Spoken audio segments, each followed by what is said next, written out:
95% des gens qui regardent cette vidéo pensent qu'ils sont libres. Ils ne le sont pas. Dans les 15 prochaines minutes, je vais te montrer pourquoi la liberté que tu cherches est exactement ce qui te rend prisonnier. Et à la fin, tu ne verras plus jamais ta vie de la même façon. La plupart des gens croient comprendre ce qu'est la liberté. Ils pensent que la liberté, c'est faire ce qu'on veut, quand on veut. Aucune restriction, aucune règle, aucune limite. Se réveiller à midi parce qu'on en a envie. Manger à n'importe quelle heure. Suivre chaque impulsion. Ils appellent ça la liberté. Mais regardons la réalité en face. Ces mêmes personnes qui prétendent être libres, sont-elles vraiment libres? Elles ne peuvent pas s'asseoir tranquillement pendant 10 minutes. Elles ne peuvent pas résister à une envie soudaine. Elles ne peuvent pas tenir une promesse qu'elles se sont faite hier. Alors, est-ce vraiment de la liberté? Non. C'est de l'esclavage déguisé. Laisse-moi t'expliquer quelque chose que les enseignements anciens comprennent depuis des milliers d'années. Il n'y a pas de progrès sans restriction. Il n'y a pas de développement sans discipline. Il n'y a pas de croissance dans le confort total. Je sais que ça semble contre-intuitif. Je sais que ça va à l'encontre de tout ce que notre culture moderne nous enseigne. Mais reste avec moi, parce que ce que je vais te montrer va changer ta perception de la liberté pour toujours. Dans les pratiques Shaolin, il y a une structure, une discipline stricte, des horaires précis. Tu te réveilles à une heure fixe. Tu t'entraînes à des moments spécifiques. Tu manges selon un rythme établi. Au début, ton esprit se rebelle. Il proteste. Il trouve 1000 raisons pour lesquelles c'est stupide. Pourquoi je ne peux pas dormir une heure de plus? Pourquoi je dois m'entraîner maintenant alors que je ne me sens pas motivé? Pourquoi je ne peux pas simplement suivre mon instinct? Mais voici ce qui se passe si tu persistes. Après quelques semaines, quelque chose change. Ton esprit arrête de se battre. Il accepte. Il s'aligne. Et soudain, tu n'as plus faim en dehors des repas. Tu n'es plus tiraillé par 1000 désirs contradictoires. Tu n'es plus en guerre avec toi-même. Tu es aligné. Tu es libre. Vraiment libre. Parce que maintenant, c'est toi qui décides. Pas ton esprit. Pas tes impulsions. Toi. C'est ça, la vraie liberté. La capacité de ne pas être l'esclave de chaque pensée qui traverse ton esprit. Maintenant, parlons de quelque chose de plus profond. Quand tu vas à l'école, tu apprends les mathématiques, la biologie, la physique, la chimie. Mais personne ne t'enseigne les choses les plus importantes. Personne ne t'enseigne la discipline, la patience, le respect, la gratitude, la volonté. Ces traits de caractère qui déterminent la qualité de ta vie. Alors, voici la question. Est-ce que certaines personnes naissent simplement avec ces qualités? Est-ce de la chance? De la génétique? Ou est-ce que ces traits peuvent être développés? La réponse est claire. Ils peuvent être développés. Ils doivent être développés. Et c'est exactement ce que font les pratiques anciennes comme le Kung Fu Shaolin. Ce n'est pas vraiment une question de combattre. Ce n'est pas vraiment une question de force physique. C'est une question de développer ton caractère à travers la pratique physique. Quand un enfant commence le Kung Fu, il apprend quelque chose de fondamental. Il apprend que ce n'est pas grave d'échouer. Il échoue à une compétition. Il tombe pendant un mouvement. Il n'arrive pas à maîtriser une technique. Et qu'est-ce qu'on lui dit? Pratique plus. Pas tu es mauvais. Pas tu n'es pas assez bon. Juste pratique plus. C'est une leçon pour la vie. Parce que si tu développes la discipline ici, sur le tapis d'entraînement, tu la portes partout ailleurs. À l'école, au travail, dans ton entreprise, dans tes relations. La discipline ne reste pas dans le dojo. Elle devient une partie de qui tu es. Voici une vérité simple mais puissante. Nous, les humains, sommes des créatures d'habitude. Si tu vis 20 ans sans discipline, ton cerveau s'habitue à ce mode de vie. Maintenant, est-ce que tu peux changer à 30 ans? À 40 ans? À 50 ans? Bien sûr. Mais tu dois d'abord défaire 20 ans d'habitude. C'est pourquoi plus tu vieillis, plus il devient difficile de changer. Ce n'est pas impossible. Mais c'est plus difficile. C'est pourquoi commencer tôt est si important. Mais voici la bonne nouvelle. Si tu restes ouvert, il n'y a pas de limite. L'ouverture d'esprit est la clé. Si tu as 50 ans mais que tu réalises que tu ne sais rien sur cette existence, si tu acceptes que 50 ans de vie humaine, c'est presque rien comparé à la vastitude de l'univers. Si tu restes humble et curieux, alors tu peux continuer à grandir jusqu'à ton dernier souffle.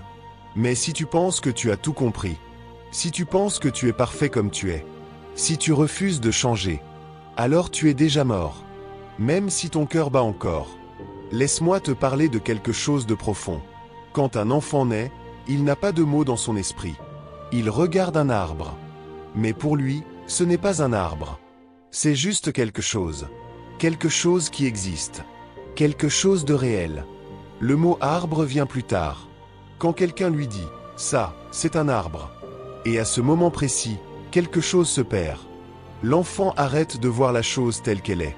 Il commence à voir le label. Nous faisons ça avec tout. Nous séparons le monde en catégories. Bon et mauvais. Beau et laid. Succès et échec. Mais cette séparation, elle n'existe pas vraiment. Regarde par la fenêtre. Est-ce le jour ou la nuit? Si tu dis c'est le jour, tu as raison. Mais seulement de ton point de vue. Parce qu'au même moment, de l'autre côté de la planète, c'est la nuit. Le jour et la nuit coexistent. En même temps. Toujours. Il n'y a pas de chronologie. Il n'y a pas de maintenant c'est le jour. Plus tard ce sera la nuit. C'est notre perspective qui crée cette illusion. De la même façon, nous pensons, maintenant j'ai la vie. Plus tard, la mort viendra. Mais où est ta garantie? Ton cœur pourrait s'arrêter en lisant ces mots. Où est la garantie que tu seras en vie dans une heure? Il n'y en a pas. La vie et la mort coexistent. À chaque instant. Le succès et l'échec coexistent. Montre-moi une personne qui a réussi, et je te montrerai quelqu'un qui a échoué 1000 fois. Tous les échecs qui ont mené à ce succès, ils sont toujours là. Ils font partie du succès.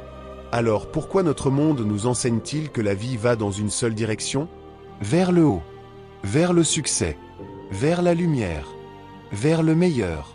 Toujours plus haut, plus vite, plus fort. C'est de la propagande. Et c'est dangereux. Parce qu'un jour, la réalité va te frapper.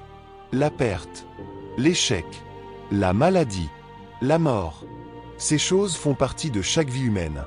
Sans exception. Plus tôt tu acceptes cette dualité, plus ta vision de l'existence devient réelle. Alors, à quoi servent vraiment toutes ces formes de kung-fu? Tous ces entraînements? Tous ces mouvements élégants et cette force physique? Ce n'est pas l'objectif. Ce n'est que le véhicule. L'objectif réel est simple. Combien as-tu compris sur ta propre vie pendant cette existence qui t'a été donnée? C'est ça, le cœur de tout. Tout se résume au mental, à ton esprit, à ta compréhension.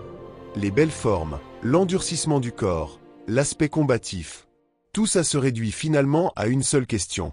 As-tu compris? As-tu compris que tu n'es pas séparé de cette existence? As-tu compris que le bon et le mauvais vont ensemble? As-tu compris que le succès et l'échec sont deux faces de la même pièce?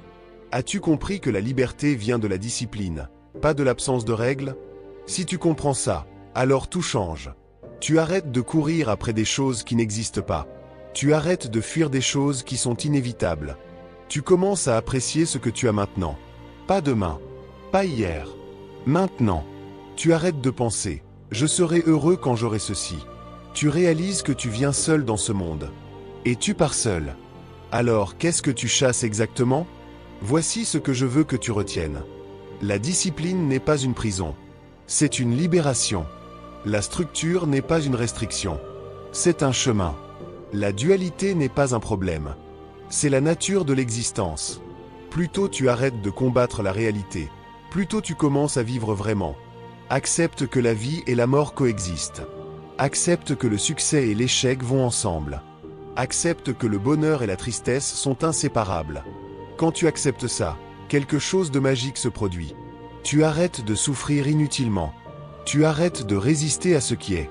Tu commences à apprécier chaque moment pour ce qu'il est. Et c'est là que se trouve la vraie liberté. Pas dans l'absence de règles. Pas dans la possibilité de faire ce que tu veux.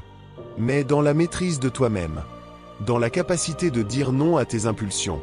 Dans la discipline qui te libère de l'esclavage de ton propre esprit. Alors, commence aujourd'hui. Choisis une habitude.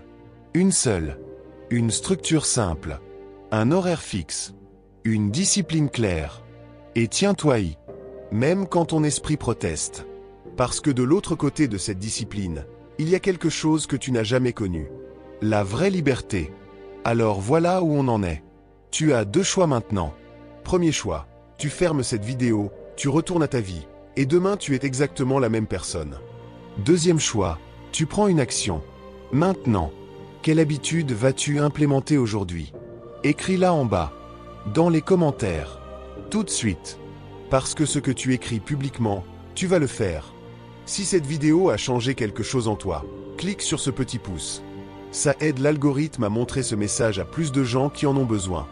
Et si tu veux plus de sagesse ancienne qui transforme des vies modernes, abonne-toi. Rappelle-toi, la connaissance sans action est une illusion. Alors arrête de consommer. Commence à pratiquer. On se revoit dans la prochaine. D'ici là, deviens libre.